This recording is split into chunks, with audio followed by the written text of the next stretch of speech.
Et on en vient justement à des sujets. Je commençais à me dire, on va finir par éviter vraiment le sujet, c'est-à-dire sommes-nous en passe ou en train d'être privés de liberté publique. Il se passe quand même pas mal de choses hors de France. Il se passe des choses en France aussi. Donc nous allons commencer par Monsieur Chebel. Et vous, Malek Chebel, est-ce que vous pensez que nous sommes en passe ou est-ce que nous sommes complètement insidieusement privés de liberté publique?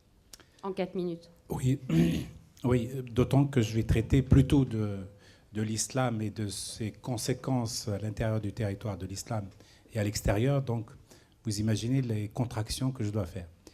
Donc, il faut dire juste très rapidement que l'islam est une religion communautariste qui privilégie la communauté sur le sujet et que l'une des difficultés que nous avons à comprendre un peu l'évolution du système des libertés au sens large, de la liberté d'ailleurs tout court, au sens philosophique du terme, et des libertés publiques, c'est-à-dire l'application de ce concept dans la réalité, vient du fait que l'islam considère les gens dans la globalité.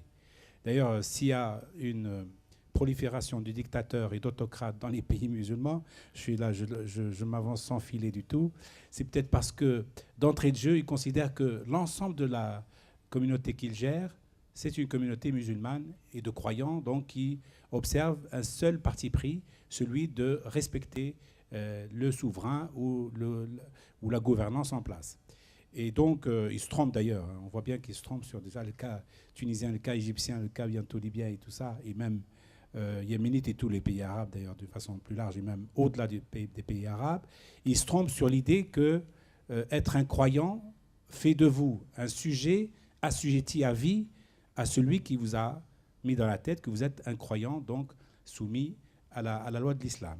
Et donc on découvre, à la faveur donc, de ces révolutions, que le monde arabe, le monde musulman, loin d'être communautariste comme on pensait qu'il était, finalement favorise, privilégie et encourage même l'émergence de l'individu. L'individu me paraît être, à mon avis, la conquête de demain, de tous les pays du sud de la Méditerranée. Et ça nous arrangerait d'ailleurs beaucoup que cet individu advienne assez rapidement, puisqu'on saura à qui parler. Individu avec sa traduction, évidemment, sur le plan politique, c'est-à-dire des démocraties, c'est-à-dire que l'avènement du parlementarisme, c'est-à-dire qu'une presse libre, c'est-à-dire l'émergence d'une équité fondatrice entre hommes et femmes, une équité fondatrice entre riches et pauvres, etc. Donc, pour moi, je trouve que nous allons dans le bon sens. Maintenant, est-ce que, pour autant, nous avons démissionné ou peut-on dire que dans ces terres-là, on a démissionné sur l'idée fondatrice d'une liberté politique qui serait structurante de l'espace public? Je ne le pense pas, puisqu'il y a des combats homériques qui sont menés par les femmes, par les jeunes en particulier, notamment ceux qui sont câblés aux réseaux sociaux. Ça provient qu'il y a encore des territoires vierges à conquérir et que nous aurons très vite à le vérifier sur le terrain. Je ne sais pas si la sonnerie, c'est votre... Non, parce que vous voyez... Ah oui, non, mais parce que j'étais un peu... Je me suis dit que j'ai déjà dépassé 4 minutes, que j'avais l'impression d'avoir fait... Quand ça sonne, vous ne le loupez pas. D'avoir fait 1 minute 30 à la rigueur. Bon, voilà, merci beaucoup. Pour résumer, je dirais que l'islam n'est pas incompatible avec les principes de la liberté publique, des libertés publiques au sens large, et encore moins avec la démocratie. J'entends souvent l'islam n'est pas compatible avec la démocratie, etc. Enfin, foutaise tout cela, l'islam est parfaitement compatible avec la démocratie, avec la liberté de la presse, avec la liberté de la femme. Il n'est pas soumis définitivement à la loi de la burqa. Il n'est pas soumis définitivement à la soumission des sujets par rapport à leurs souverains. La preuve, c'est qu'ils les dégagent.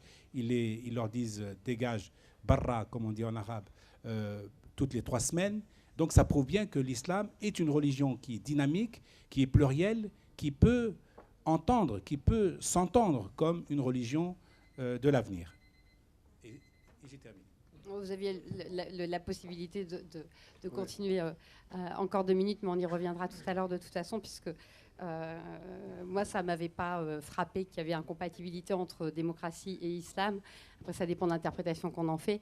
Mais c'était... Et puis, vous n'êtes pas venu sur le sujet français. Mais on y reviendra sans doute tout à l'heure.